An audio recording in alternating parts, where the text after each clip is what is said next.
Let me welcome you, our participants of the U3 Annual Network Meeting, specialists in the field of history and civic education from more than 20 countries.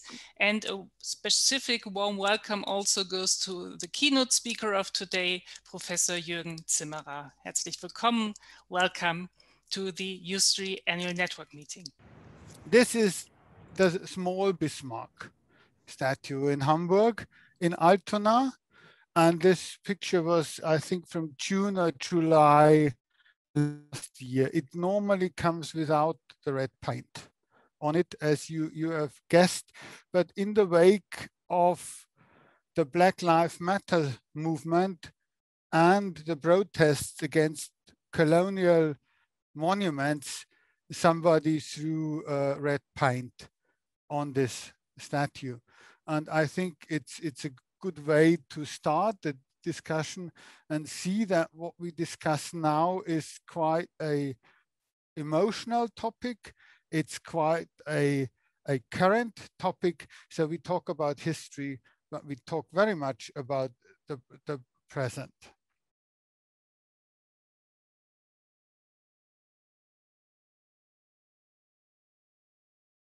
There was, as I said, a debate in Germany long before last year's Black Lives Matter movement. However, I think after the murder of George Floyd, the Black Lives Matter movement and the protests against Confederate monuments in the US, this swept over to Europe as a debate and an engagement. And now we come back to our starting point, which is now the big Bismarck, which is in the harbor, and the whole monument is 35 meters. So unfortunately, you can't see it on this photograph. And this Bismarck is now a matter of intense debate because nobody saw it as a colonial monument until quite quite recently. You can see it because it's at the moment renovated for 9 million euros, which the federal government gave the city of Hamburg in 2015.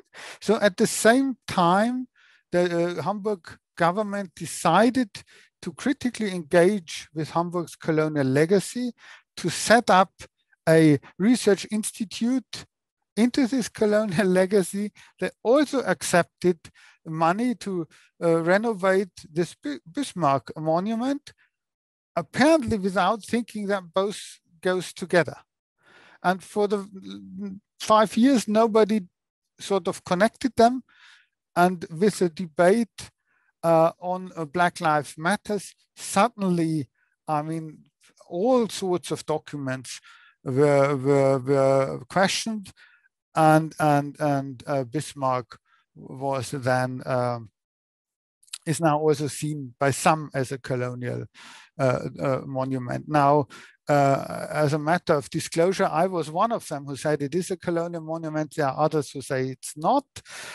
There's a very, very intense debate, and this debate is quite interesting because all the other monuments, besides the Humboldt Forum, but all the other monuments, the debate was not in the media, and if it was in the media, it was refined to the culture section. But with Bismarck, suddenly we left the feuilleton.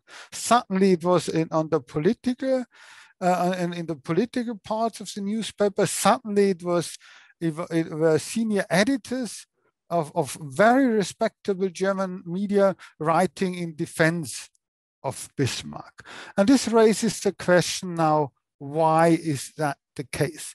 And I think this is because when we talk about Bismarck, and that is my last point, I mean, there's for me, there is no question that Bismarck is a colonial monument for the simple reason that he was chancellor when made Germany a colonial power.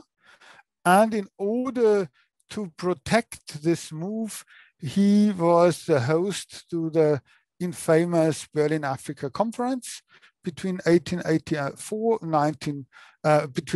in 84 and 85. The European powers met in Berlin and agreed on how to divide up Africa. They agreed on the colonial borders, something African countries are struggling with until today, and this was made in Berlin to protect the German colonies.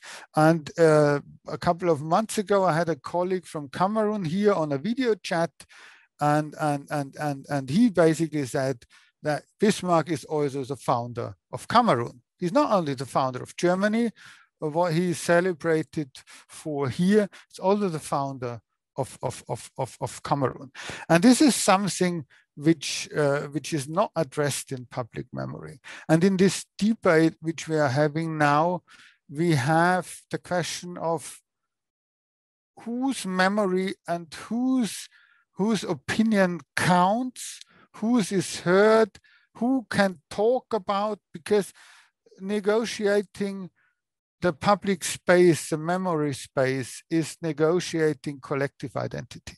And it's basically activists, many of them persons of color, who say, for us, it's a colonial monument, and our opinion is just as important as your opinion, who celebrate the German, the Chancellor of German unification. And that is what we are basically negotiating at the moment. And it is also a question whether Bismarck, there is a local memory of Bismarck, there is a national memory of Bismarck, and there is a global memory of Bismarck. And the question is, can you prioritize one over the other, or do you have to find a way to celebrate or to commemorate, not to celebrate, all of this aspect?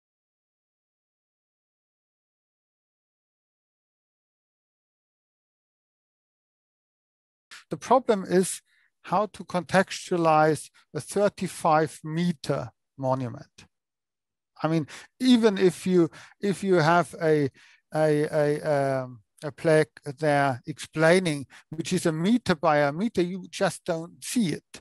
So my suggestion was, you have to take this heroic appeal away from him, like from other monuments. I'm opposed to just remove the monuments because they are historical sources.